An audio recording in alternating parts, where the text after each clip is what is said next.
All right, we're gonna do a quick explanation because I still have not put together that tile video. And I haven't put together the video of us putting this product in the smallest bedroom to make sure we liked it. So we are going with the Smart Core Premium LVT underlayment. There were a couple of reasons in my research that I did about a year ago, and I know there's a couple of new products, but I'm gonna go with my research from a year ago about this product.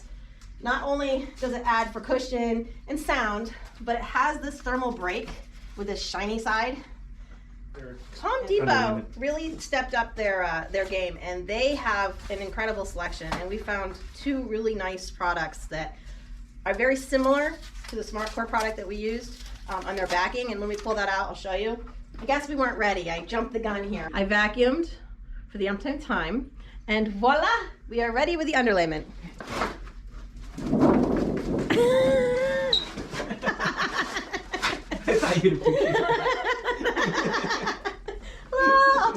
Gordon just said it feels warmer sitting on top of it. So you have this reflective, which will be reflecting the heat from the inside of the room. And of course it's an underlayment, which means we're going to be putting that LVT flooring down on top of it. But then on the back side, the description of it, like a hardened styrofoam, it's clearly glued together. It doesn't shift around much on the concrete. You'd think it would slide all over the place. I don't find it to slide, do you? And the key that we found on the last one, two reasons. You want as few joints as possible. One, it's less work. And two, it's less penetration of cold air coming up between the pieces of underlayment, right? Yeah. All right, guys. So this is the underlayment tape that we chose last time. I'm sure there's other products out there. I'm not subscribing that this is the best one. A description of it, they sell it right next to the underlayment in the aisle, both at Home Depot and Lowe's. But the description would be that it's like tinsel. It's actually incredibly thin. It feels like you're gonna break it. It's actually not that sticky, but it holds really well to the underlayment. I wonder how many times I can say underlayment today. Underlayment? Like you the other day, how many times did you say cabinet? Under the cabinetry. Under the cabinet. Under the cabinetry. Here we go. It is to the wall properly on this end. I'm gonna lift this up. Before you can cut it.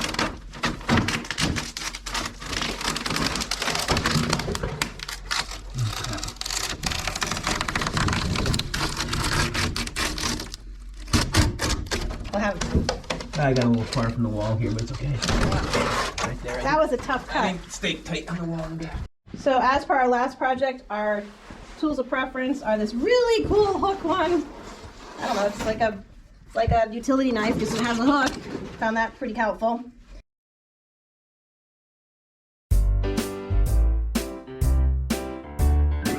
Merry Christmas, everybody. Up on a rooftop, I hear them reindeer paws. Well, Santa Claus is up there and I believe he's breaking laws. Jesus is born, the party's on. We look to a new year. Now do you think we ought to be celebrating here? Say, do you jingle? I jingle jangle and I move my feet and I rock. Bop, I rock on to the Christmas beat. Say, do you jingle, jangle, jingle? I jingle jangle and I move in my feet and I rock. Bop, I rock on to the Christmas beat. Now here comes Santa with the goody goodies. And boys, he fat from all those milk and cookies. I bet where he come from, he ain't got no allergies, but he probably got a real good case of the minus degrees. Said, do you jingle? I jingle jangle and I move in my feet and I rock. Bop, I rock on to the Christmas beat. Said, do you jingle, jangle, jingle? I jingle jangle and I move in my feet and I rock. Bop, I rock on with the Christmas beat. Now please don't forget those deployed overseas. Oh, won't you bless their homes and families? Peace, harmony, respect and good deeds. Reaping and sowing and planting the seeds.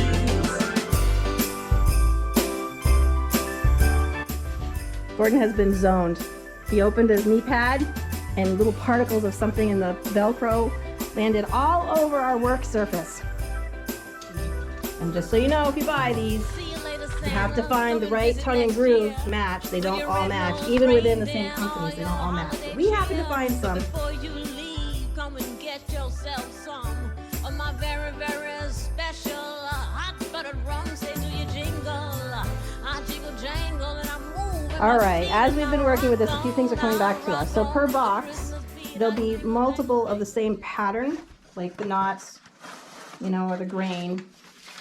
So you want to, I think it's called racking, when you sort of dry fit, but you put the patterns together. Another thing we remembered after the fact, we didn't ruin anything, thank goodness, but you do want to have a protective underneath so that you don't accidentally mess up your underlayment as you're cutting. And then always be aware of where the tongue and the groove are. You want to make sure in our design we're putting the cutoff section against the wall so that the next course will have the right groove ready for the tongue. Oh, freak.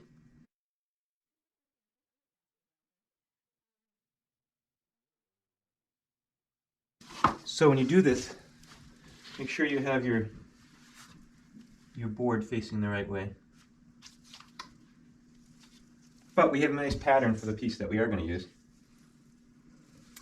Anyway, and then I find this very tricky, but he has no issue with it.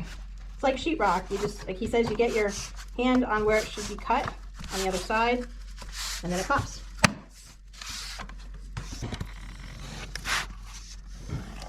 I think if you have the underlayment without the backing on it, that you don't have the second cut, but this will make on this concrete a little bit better. Okay, and Gordon, he likes to make a pattern, and then I'll just stand on it, he's saying. Just get that in, and I'll just cut this one.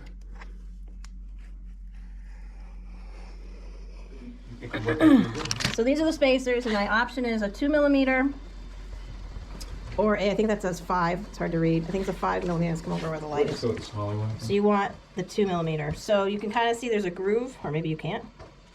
So we're gonna go with 2mm spacer. And this is because this product will actually shrink and expand. But I don't expect to have a major temperature change on this floor because it's in the basement. I'll just put a few along the back wall here. You can see that we might actually end up putting some wider spacers because it's concrete bows. And I want some support, so like right here, I'm just gonna feel till, so I put a 5 here because it fits in nicer there. But here you can see that, you know, we have a huge space. You know, we're just gonna have to put our trim board down that's gonna cover over that, you know. All right, so I have to get this piece cut, and I could measure and do all sorts of funky stuff, but we'll just take this. This is the edge that needs to be going this way, but I'm just gonna take this board, I'm gonna flip it over, so now the edge is that way. This is the end that was over there. That's the end I want to cut. I'm gonna slide it underneath.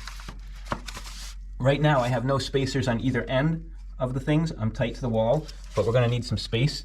You can see that when they click in, they're gonna be this much closer than out here at the gray, but I don't want the tab cut off yet.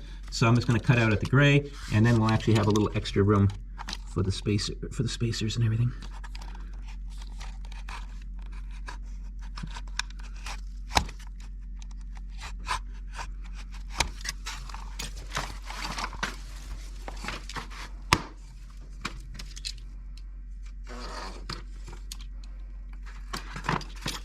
Now we flip it back. So now cut ends over there, our tongue's out here.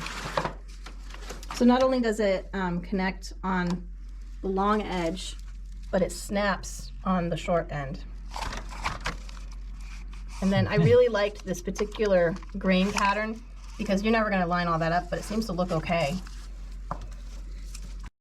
Okay, we're back.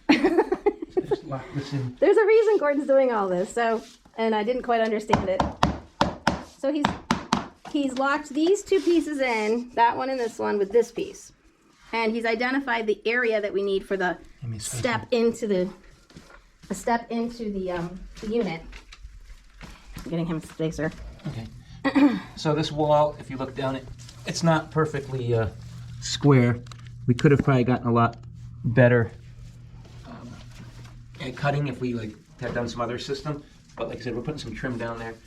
So I got the overall straightness, which we had done with our chalk liner the last time we were messing with stuff.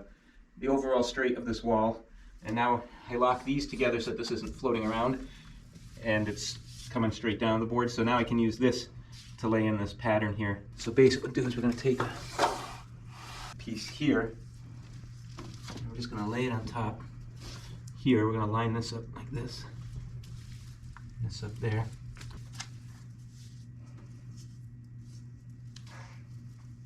We're going to take this out for a second and make ourselves a cheat. So what we'll do is first I'll cut this to length so it'll fit there, and then I'll use this piece to make my cheat with. don't have something underneath you like I don't here. Oh my gosh, don't cut the underlayment. You've got, Gentle at the end. My heart's actually beating a little faster. Is that what it takes? Cut. Let's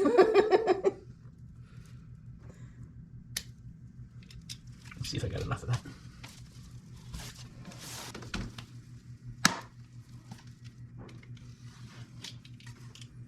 That one has the notch on both ends. That one will be going in that space eventually, right there. But this here now, what we want to do, if I recall, I'll go over the trash can. We're going to cut this tab off. Hopefully I'm cutting the right.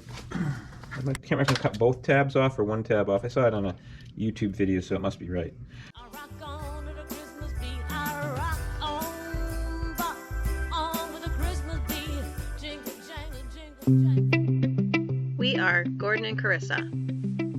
Our friends and family say we take on some crazy projects. Maybe. With the kids grown, graduated, and half married off, it's just us, my mom, and our cat Wilbert. With extra time, we started photo and video documenting. We hope you enjoy our projects as much as we do.